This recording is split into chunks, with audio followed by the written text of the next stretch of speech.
Dream, dream, dream, dream, dream. On Jim Fergusson's Radio Dreams, one additional thought. I call this segment The Man with the Mic. It's one of those observations that one can only make later in life, because at the time it was happening, one's just too close to notice. I can recall 3 specific instances where my radio bug addiction was peaked, or should I say, where I was green with envy. In West Palm Beach, when I was growing up, there was a teen dance at the Civic Center, and I can recall going many times. I would usually wind up standing around the MC area. He would intro the records and announce record dedications. I just watched him work, and I remember that shiny chrome mic that he talked into, and how it sounded on the speakers around the dance floor. And I wondered if I would sound as good as he did if I were doing it. Well, they had special guest DJs from time to time, and once I was lucky enough to get to do it. I don't have any idea what I said at the time, but I do recall walking on air for the rest of that night and for many days to come. I recall another interest I had at the time was Little League Baseball. And at the baseball field, they had a PA system with a guy up in the press box above the concession stand. I would listen also to his voice ring out across the bleachers and field.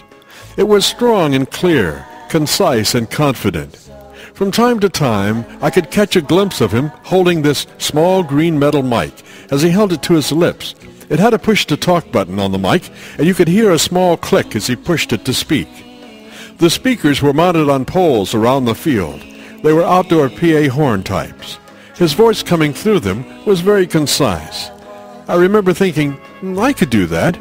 I never got the chance, but I remember thinking about it.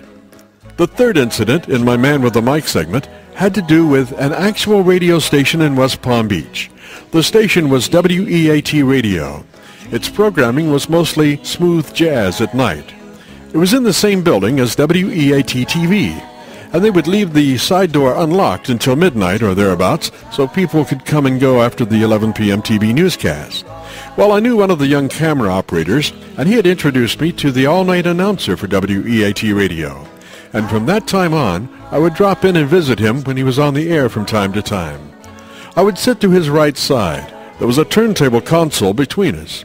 I would watch him work, how he queued up the next record on the second turntable, how he worked the knobs on the audio board, how he held the toggle switch that put his microphone on the air. At about 2:25 or so in the morning, he would usually take a quick break, and he would say, "Come over here and sit down at the console.